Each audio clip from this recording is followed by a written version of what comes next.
నమస్తే, welcome to the Bhavat media news. ముందుగా headlines.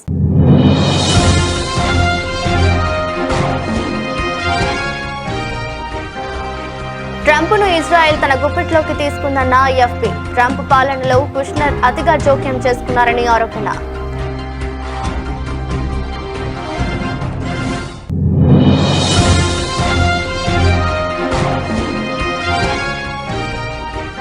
మరోసారి అడ్డంగా దొరికిపోయిన రేవంత్ రెడ్డి ప్రభుత్వం. పొంతనలేని సమాధానం ఇచ్చిన ఇరిగేషన్ శాఖ ప్రిన్సిపల్ సెక్రటరీ రాహుల్ బొజ్జా.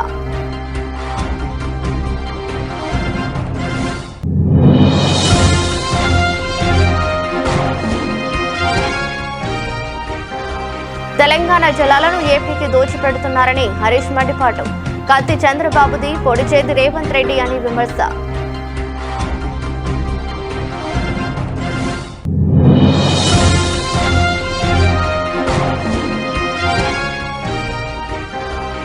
గీతం యూనివర్సిటీ భూదోపిడీని అరికట్టాలని నినాదాలు.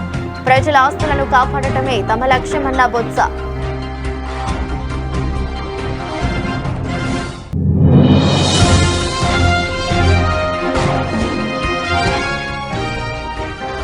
బూర్గుల రామకృష్ణారావు అంటే మా అందరికీ ఎనలేని గౌరవం. ఉప ముఖ్యమంత్రి మల్లుబట్టి విక్రమార్క.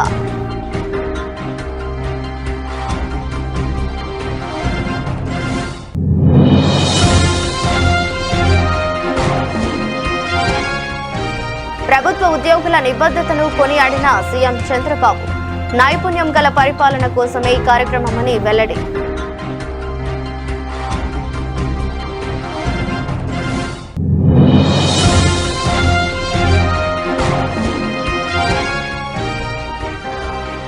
వీణవంక జాతరలో పోలీసులపై వివాదాస్పద వ్యాఖ్యలు.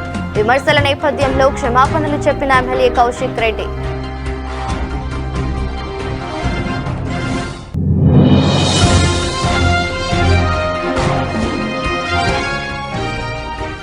తిరుపతి లడ్డూలో జంతు కొవ్వు లేదని ల్యాబ్ నివేదికలు తెరిచాయన్న సజ్జల.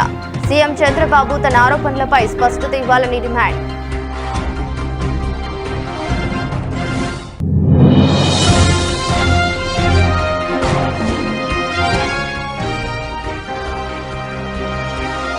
కుప్పకూలిన బంగారం, వెండి భారీగా పతనమైన ధరలు.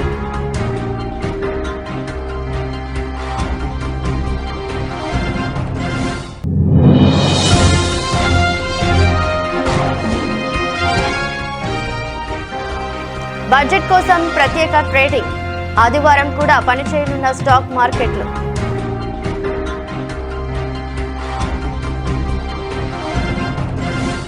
లైంగిక నేరస్తుడు జెఫ్రీ ఎప్స్టీన్ కు సంబంధించిన తాజా పత్రాలు అమెరికా అధ్యక్ష కార్యాలయం వైట్ హౌస్ పునాదులను కదిలిస్తున్నాయి.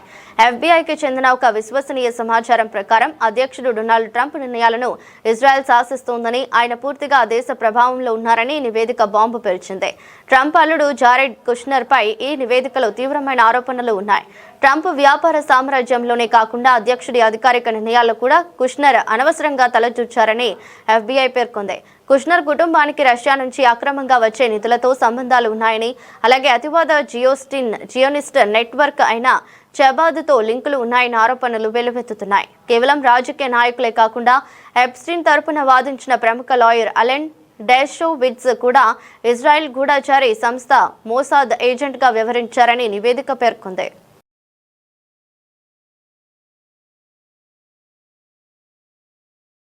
మరోసారి అడ్డంగా దొరికిపోయిన రేవంత్ రెడ్డి ప్రభుత్వం. నల్లమల్ల సాగర్ ప్రాజెక్టు అనుమతులు ఆపకపోతే సిడబ్ల్యూసీ సమావేశాలకు హాజరవ్వమని గతంలో కేంద్రానికి కాంగ్రెస్ ప్రభుత్వం లేఖ రాసింది.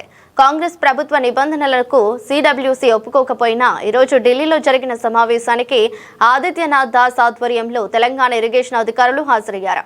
సమావేశం అనంతరం అజెండాగా గురించి ప్రశ్నించగా ఇరిగేషన్ శాఖ ప్రిన్సిపల్ సెక్రటరీ రాహుల్ బొజ్జా పొంతనలేని సమాధానమిస్తున్నారు.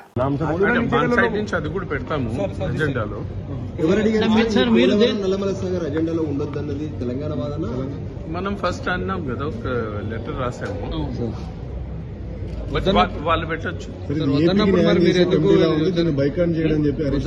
మీరు ఎందుకు వచ్చారని కొన్ని పొలిటికల్ కామెంట్స్ వస్తున్నాయి. మాజీ మంత్రి హరీష్ రావు ఇంట్రెస్టెడ్ ఇష్యూస్ ఉన్నాయి కదా. ఇంట్రెస్ట్ లేనప్పుడు ఎందుకు వచ్చారు? మీడియాలో ఇంట్రెస్ట్ లేదు. కృష్ణా డెల్టాలో ఉన్న ఇష్యూస్, గోదావరి డెల్టాలో ఉన్నాయి. సో చాలా ఇష్యూస్ ఉన్నాయి. ఇంట్రెస్ట్ లేకపోవడం కాదు. సార్ ఇప్పుడు ఈ టోటల్ అలొకేషన్స్ మీద డిస్కషన్ జరుగుతుందా ఉమ్మడి ఆంధ్రప్రదేశ్ లో? అది ట్రిబ్యునల్లో ఉంది. కృష్ణా ట్రిబ్యునల్లో మీరు కమిటీ వేసి ఈ కమిటీ ఏ ఇష్యూస్ ని ఫైనలైజ్ చేస్తుంది? అంటే అమికబుల్లీ రెండు స్టేట్స్ ఒకవేళ సార్ట్అవుట్ చేసుకోగలిగితే అది సుప్రీంకోర్టు నుంచి కానీ ట్రిబ్యునల్ నుంచి కానీ చూసుకోవచ్చు. సార్ కొన్ని ప్రాజెక్ట్స్ మన మేబీ అనదర్ మంత్. తెలంగాణ అది తెలంగాణ ప్రాజెక్టులు కొన్ని ఆంధ్ర వ్యతిరేకిస్తుందని వచ్చింది. సీతారామ ప్రాజెక్ట్ అది ఇప్పుడు 1 వీక్ లో ఎజెండా ఇస్తారు. ఎజెండా వచ్చిన సాధారణంగా ఎజెండా ఈ రోజు ఓన్లీ దేని మీద చేసి ఎన్ని ఇష్యూస్ వర్కౌట్ చేశారు? ఎన్ని ఎజెండాలు ఉన్నాయి చెప్పండి. తెలంగాణ నుంచి ఎన్ని చేశారు? 12 ఉన్నాయి. ఏవే సార్ చెప్తారు? చాలా ఉన్నాయి. వాళ్ళు ఇంకేం చెప్పలేదు. సో సిడబ్ల్యూసీ చైర్మన్ ఏమన్నారంటే ఒక 1 వీక్ లో ఆంధ్ర నుంచి సార్. అది ఆంధ్ర వాళ్ళు చెప్పలేక మొన్న తెలంగాణ నుంచి 12 పెట్టారు. మేజర్ ఏమున్నాయి సార్? అనుకున్నాము, సబ్మిట్ చేయలేదు. 12లో మేజర్ ఏమున్నాయి sir Telangana? Sir Rahul sir అంటే వారంలో వారంలోగా మళ్ళీ మీరు సబ్మిట్ చేయాలి సార్ ఈ 12లో మేజర్ ఏమున్నాయి సార్? అంటే మేజర్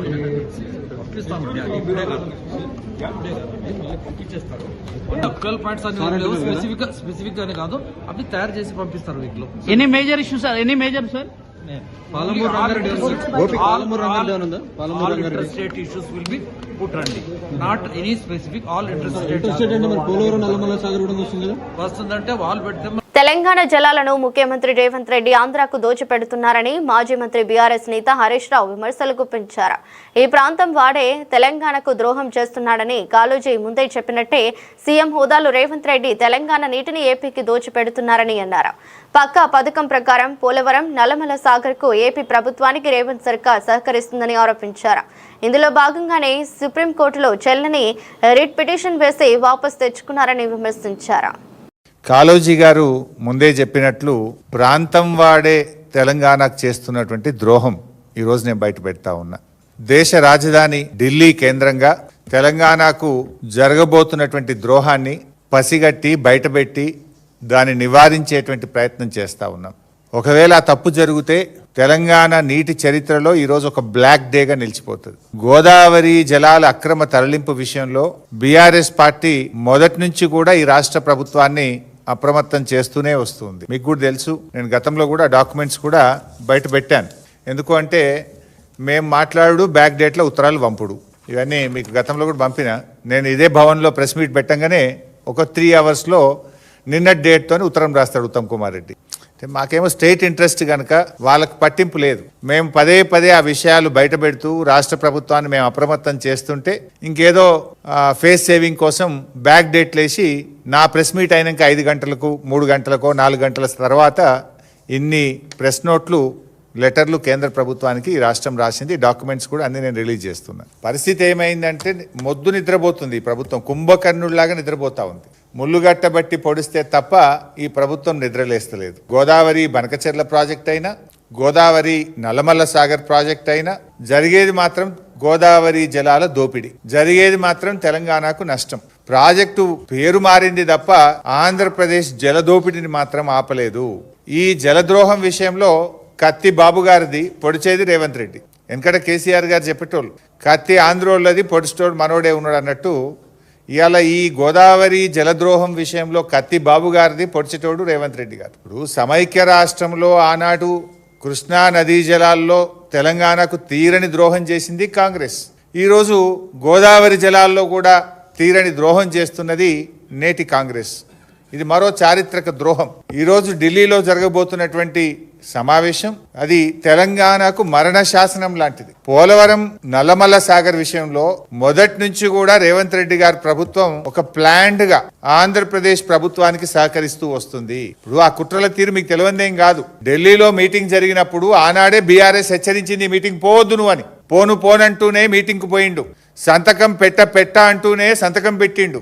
ఎజెండాలో లేనే లేదని బుకాయించిండు. కమిటీ వెయ్యను అన్నాడు, కమిటీ వేసిండు.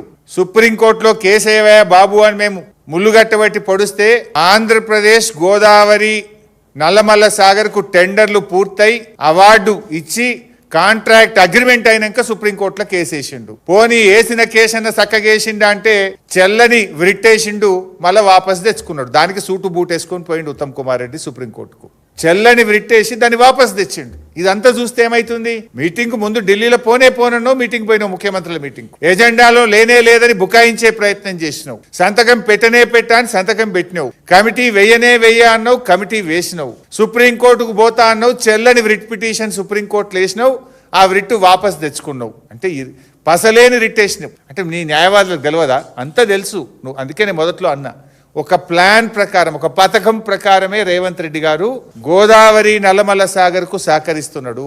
గురుదక్షిణ చెల్లించుకునే ప్రయత్నం చేస్తున్నాడు.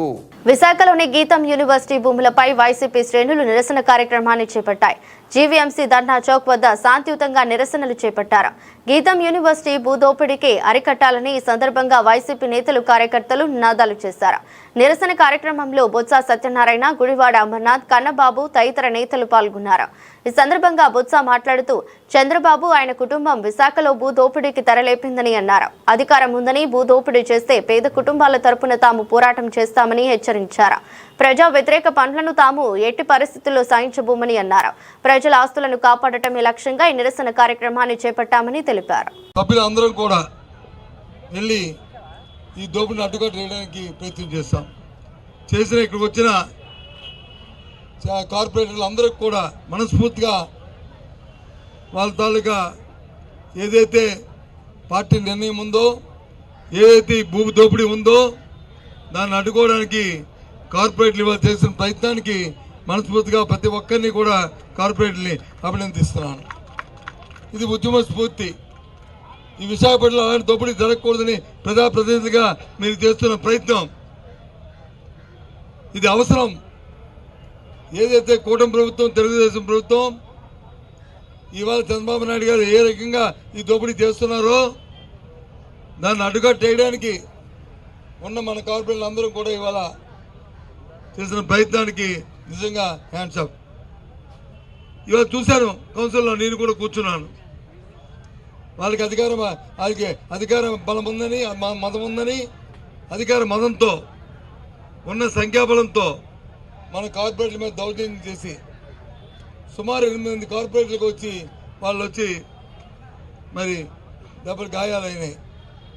ఒకరికి కాదు, ఇద్దరికి, ఎనమండుగురికి, ఒకరు కాదు, ఇంక్లూడింగ్ డిప్యూటీ మేయర్కి, అలాగే మన ఫ్లోర్ లీడర్కి, అలాగే లక్ష్మణరావుకి, అలాగే స్వాతికి, అలాగే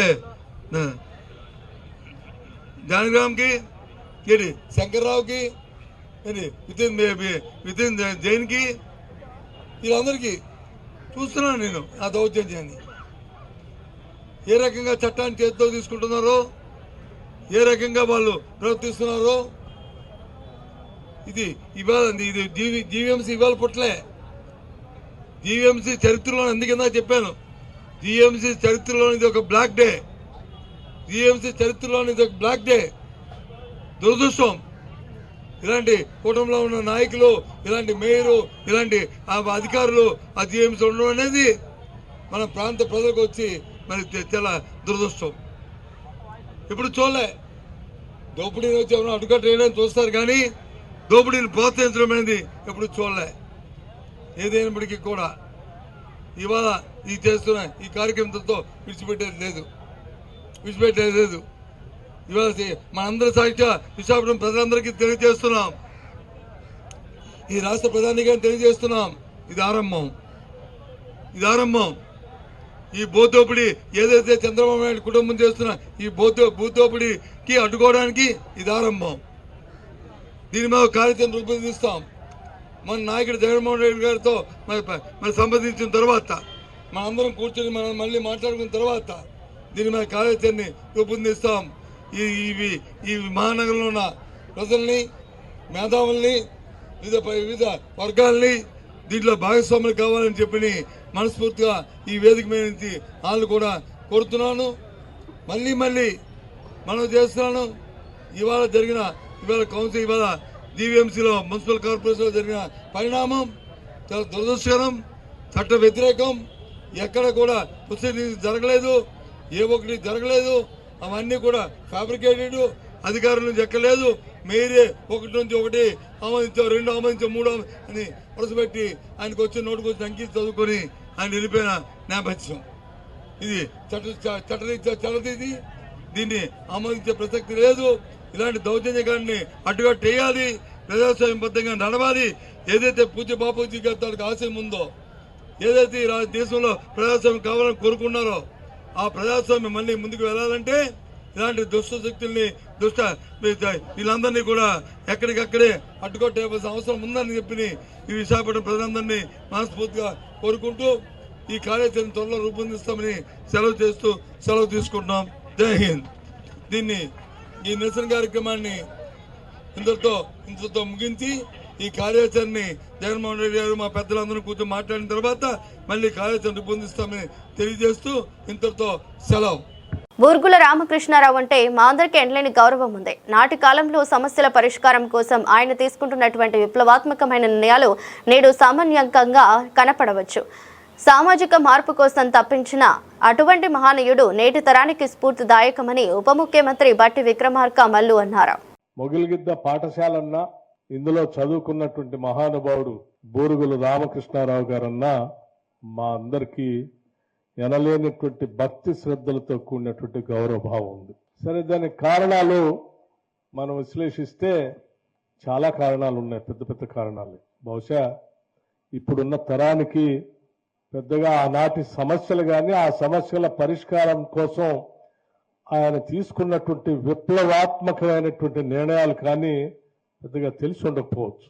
కానీ ఆ నిర్ణయాలు ఈరోజు మనం చదువుకోవటానికి సామాన్యంగా కనపడుతుండొచ్చేమో, ఎందుకంటే అలవాటు పడినాం కాబట్టి. కానీ వారు ఆనాడు తీసుకున్న నిర్ణయం బహుశా తరతరాలుగా ఈ సమాజంలో ఉన్నటువంటి అనేక కార్యక్రమాల పైన ఆ సామాజిక మార్పు కోసం ఆయన తీసుకున్న నిర్ణయాలు మామూలు నిర్ణయాలు కాదు. అవి చాలా గొప్ప నిర్ణయాలు.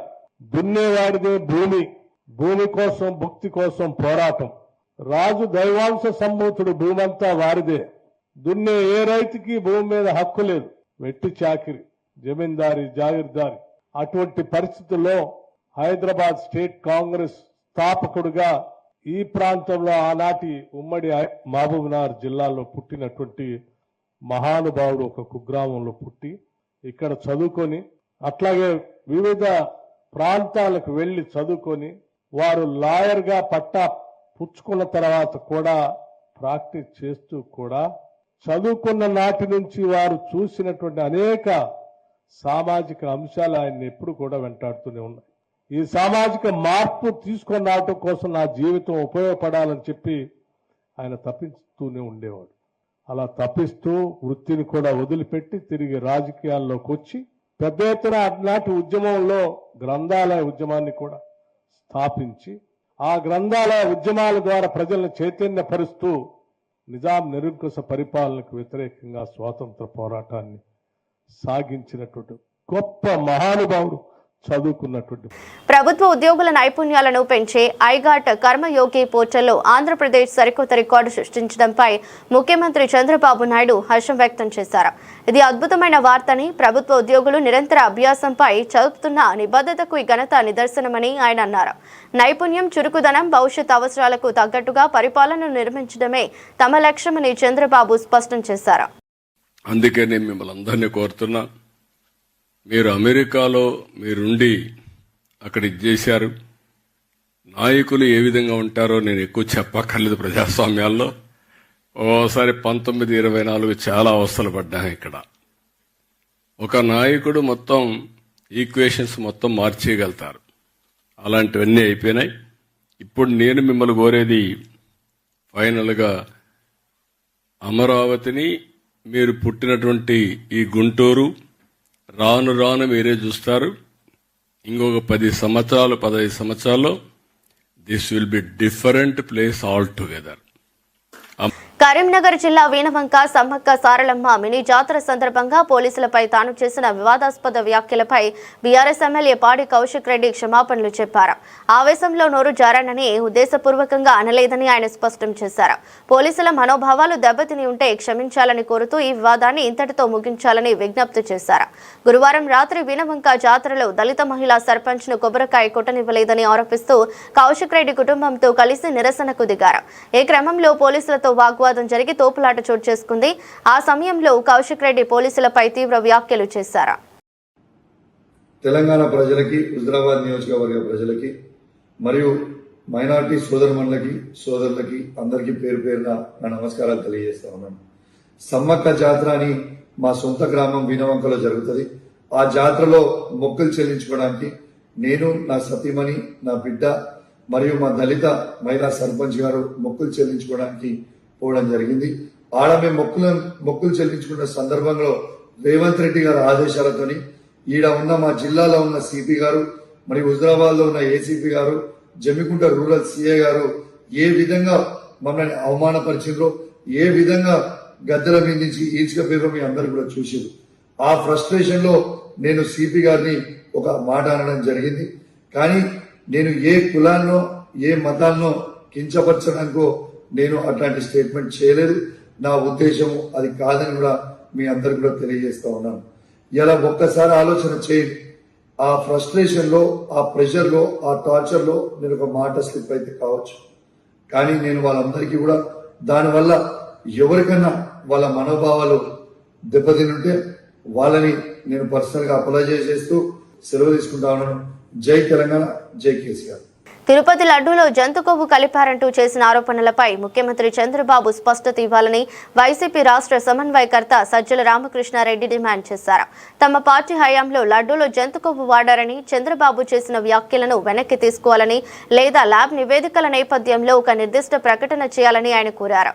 శుక్రవారం ఆయన మీడియాతో మాట్లాడుతూ ఈ వ్యాఖ్యలు చేశారు. తిరుపతి లడ్డూలో ఎలాంటి జంతు కొవ్వు లేదని ల్యాబ్ నివేదికలు స్పష్టంగా తేల్చి చెప్పాయని సజ్జల అన్నారు. క్వాలిటీ టెస్ట్ కానీ అనాలిసిస్ కానీ ల్యాబొరేటరీని మోర్ ఎక్విప్ చేసి అంతకుముందు కంటే బెటర్ చేసింది అయితే మా హయాంలోనే. ఈ అంటే what a government can do or what a board can do, ఉన్న పరిధిలో భక్తులకు పూర్తిగా మంచి సర్వీసెస్ చేయడానికి, ప్రసాదంగా మంచి క్వాలిటీ రావడానికి, అవకతవకలు జరగకుండా పరకామనేది అది కూడా దేనివల్ల ఇదేంది. అక్కడ కూడా సీసీ కెమెరాలు ఇది సెటప్ మొత్తం మార్చి బిల్డింగ్ కొత్తది కట్టి ఎవరు చేసింది? మా హయాంలో ఎక్స్పర్ట్ కమిటీ వేసి మళ్లీ రివ్యూ చేసి ఇంకా మంచి మెటీరియల్ తీసుకురావడం ఎట్లా, క్వాలిటీని అష్యూర్ చేయడం ఎట్లా అనే దాంట్లో కూడా రిపోర్ట్స్ తీసుకుని వాటిని ఇంప్లిమెంటేషన్ సిస్టమ్స్ లో కూడా వాటిని ఇంక్లూడ్ చేసేది మా హయాంలో. ఈయనన్న ఒక్క మాట వల్ల it attracted national international attention. అందువల్ల ఆ మాట అబద్దము అని అంటున్నాం. మిగిలినటువంటి కోర్టులో తేలుతాయి. ప్లస్ దాంట్లో ఏదైతే వాళ్ళు మెన్షన్ చేశారో దానికి కూడా నేను ఇంతకుముందు సమాధానం చెప్పాను. వాళ్ళు చెప్పిన దాన్ని ఏ రకంగా అది మిస్లీడింగ్ గా ఉన్నాయి లేదా వాటికి ఆధారాలు లేకుండా ఎట్లా అన్నారు. ఒకవేళ ఉంటే గింటే చంద్రబాబు వైపు నీడిల్ ఆఫ్ సస్పిషన్ ఎందుకు పోదు? ఎందుకంటే ఆయన హయాంలోనే కదా బోలేబాబా వచ్చింది. అది how can he deny it? మరి ఆ రోజు మంచి బోలేబాబా దొంగ బోలేబాబా అయ్యాడా? లేదా శాంపుల్స్ ఆయన హయాంలోనే తీసింది? మరి ఆయన గవర్నమెంట్ లో జరిగిన శాంపుల్స్ సంబంధించి జగన్మోహన్ రెడ్డి గారి హయాంను ఎట్లా తప్పు పట్టగలరు? మేము ఈ క్వశ్చన్స్ వేస్తున్నాం కదా. సో హర్ష డైరీ అంటే బోలేబాబా చంద్రబాబు హయాంలో టెక్నికల్ ఇన్స్పెక్షన్ జరిగి సెలెక్ట్ చేసింది వాళ్ళు. 2019 తర్వాత మా గవర్నమెంట్ వచ్చాక బోలేబాబాని డిస్క్వాలిఫై చేసింది మేము. ఇప్పుడు వాళ్ళ అలిగేషన్ ఏంటంటే ఈ బోలేబాబా వీళ్ల ద్వారా ఇండైరెక్ట్ గా వేరే వాళ్ళ ద్వారా వాళ్ళకు సప్లై చేసి వాళ్ళ ద్వారా టీటీడీకి వచ్చింది బోలేబాబా నుంచి అనేది వీళ్ళు అంటున్నారు. అది నిజమా కాదనేది రికార్డ్స్ అన్ని వాళ్ళ దగ్గర ఉంటాయి, టీటీడీ దగ్గర ఉండవు. ఏఆర్ డైరీ దగ్గర వాళ్ళ ఇన్వాయిస్ లోనూ అక్కడ నుంచి సప్లై ఏమేమి చేశారనేది వాళ్ళ దగ్గర ఉంటాయి. అవి దొరికాయని వాళ్ళు అంటున్నారు. కోర్టులో తేలాలి కదా అవి దొరికింది. సో ఈ బోలేబాబా అనేది ఉండేది ఉంటే గింటే ఆయన హయాంలో. మళ్ళీ మేము అంటున్నది ఆ శాంపుల్స్ తీసింది నీ హయాంలో. నువ్వు చంద్రబాబు గవర్నమెంట్ లోకి వచ్చిన తీసిన శాంపుల్స్ కు ఎవరు రెస్పాన్సిబుల్? ఇఫ్ అట్ ఆల్ ఒక గవర్నమెంట్ రెస్పాన్సిబిలిటీ ఉంటుంది అనుకుంటే టీటీడీ దాంట్లో ఎవరిది ఉంటుందండి? చంద్రబాబు నాయుడు గవర్నమెంట్దా, జగన్మోహన్ రెడ్డి గారి గవర్నమెంట్దా? ఇక్కడే తెలిసిపోతుందిగా. ఇఫటాలని ఎందుకు అంటున్నా అంటే మేము కూడా చంద్రబాబు అనలేము అనము. ఎందుకంటే ఆయనకేం సంబంధం చంద్రబాబు గవర్నమెంట్ కి ఇక్కడ కూర్చొని అక్కడ జరిగింది దానికి. ఇప్పుడు వాళ్ళు దీన్ని మేము అన్నది కరెక్ట్ అని చెప్పడానికి నా అనుమానం ఇంకా మళ్ళీ ఫర్దర్ ఇప్పుడు వీటిలో నుంచి ఏదైనా లాగి చేయడానికి ఇంకేదైనా ఇంకా ఒక మహా కుట్రకు ఇప్పుడు తెరలేపినా కూడా నేను ఆశ్చర్యపోను. చంద్రబాబు నాయుడు గారి ఉద్దేశమే ఆ రోజైనా ఈ రోజైనా ఆయనకు ఏది ఇదిగా ఉంటే అది నిజం కానక్కర్లా, నిజం అసలు అవసరం లే ఆయనకు. ఎందుకంటే నిజం ఇప్పుడు ఆయనకు చేదుగా ఉంటుంది, మాకు బాగుంటుంది నిజం. ఎందుకంటే జగన్మోహన్ రెడ్డి గారు నిజాన్ని నమ్ముతారు కాబట్టి. చంద్రబాబు నాయుడు గారికి నిజం రుచించదు, అందువల్ల ఆయనకు నిజంతో సంబంధంలా ఆయన క్రియేట్ చేసుకునేవి కాబట్టి. రికార్డు స్థాయిలో పరుగులు పెట్టిన బంగారం, వెండి ధరలు ఈ వారం భారీ పతనాన్ని చవిచూశాయి. డాలర్ బలపడటం, ఇన్వెస్టర్లు పెద్ద ఎత్తున లాభాల స్వీకరణకు మొగ్గు చూపడంతో విలువైన లోహాల ధరలు ఒక్కసారిగా కుప్పకూలాయి. ఈ పరిణామంతో శుక్రవారం ఒక్కరోజే ఎంసీఎక్స్ గోల్డ్ ఫ్యూచర్స్ 9% పడిపోగా సిల్వర్ ఫ్యూచర్స్ ఏకంగా 25% మేర నష్టపోయింది. ఎంసీఎక్స్ మార్కెట్లో బంగారం ఫ్యూచర్స్ ధర 1,49,075 వద్ద ఉండగా కిలో వెండి ఫ్యూచర్స్ ధర 2,91,921 వద్ద ట్రేడ్ అవుతుంది. India bullion and jewellers association లెక్కల ప్రకారం 24 క్యారెట్ల 10 గ్రాముల బంగారం ధర గత ముగింపు ధర 1,75,340 నుంచి 1,65,795కి తగ్గింది. అమెరికా ఫెడరల్ రిజర్వ్ తదుపరి చైర్మన్ గా కెవిన్ వార్ష్ ను అధ్యక్షుడు డొనాల్డ్ ట్రంప్ నామినేట్ చేయడంతో డాలర్ విలువ పుంజుకుంది. వెండి ధర 3 లక్షల నుంచి 3.10 లక్షల స్థాయికి పడిపోతే మళ్లీ కొనుగోలు ఆసక్తి పెరిగి 3,40,000 నుంచి 3,50,000 స్థాయికి చేరే అవకాశం ఉందని అంచనా వేస్తున్నారు.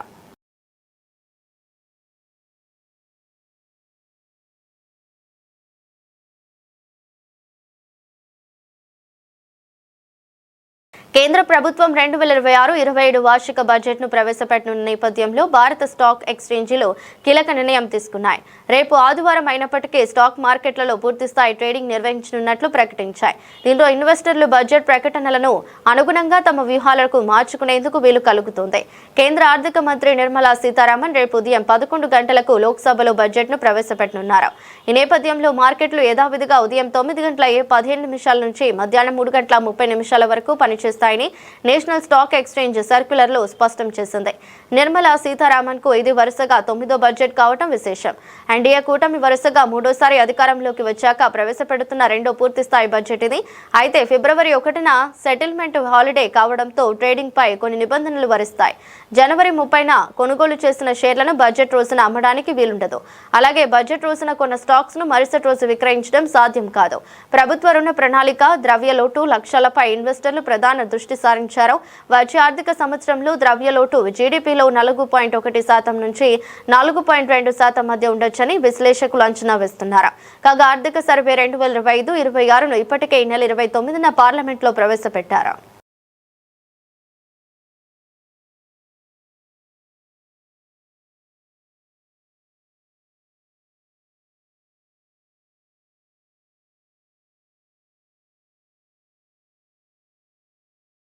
వార్తలు ముగించే ముందు మరోసారి హెడ్లైన్స్.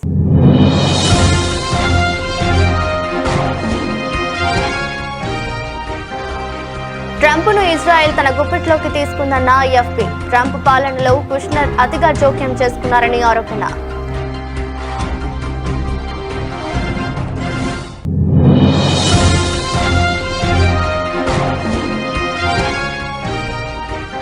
మరోసారి అడ్డంగా దొరికిపోయిన రేవంత్ రెడ్డి ప్రభుత్వం. పొంతనలేని సమాధానం ఇచ్చిన ఇరిగేషన్ శాఖ ప్రిన్సిపల్ సెక్రటరీ రాహుల్ బొజ్జా.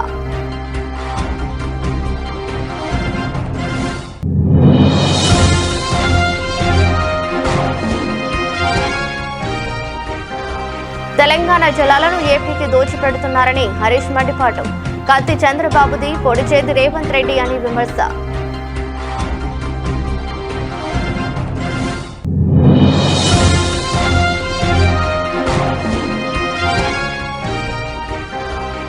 గీతం యూనివర్సిటీ భూదోపిడీని అరికట్టాలని నినాదాలు. ప్రజల ఆస్తులను కాపాడటమే తమ లక్ష్యమన్న బొత్స.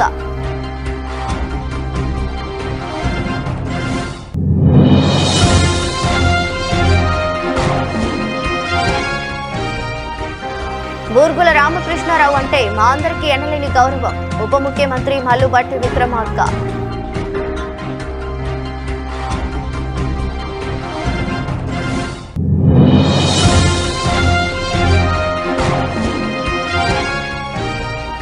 ఉద్యోగుల నిబద్ధతను కొనియాడిన సీఎం చంద్రబాబు.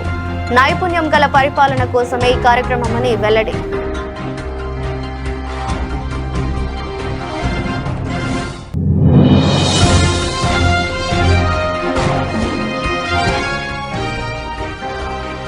వీణవంక జాతరలో పోలీసులపై వివాదాస్పద వ్యాఖ్యలు.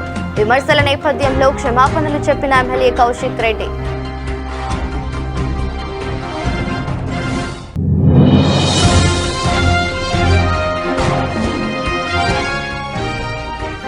తిరుపతి లడ్డూలో జంతు కొవ్వు లేదని ల్యాబ్ నివేదికలు తెరిచాయన్న సజ్జల.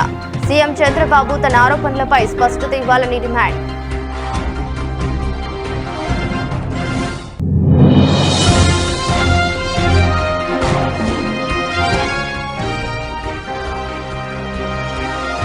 కుప్పకూలిన బంగారం వెండి భారీగా పతనమైన ధరలు.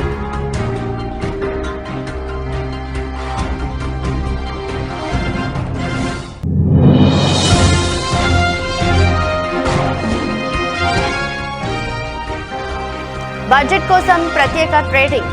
ఆదివారం కూడా పనిచేయనున్న స్టాక్ మార్కెట్లు.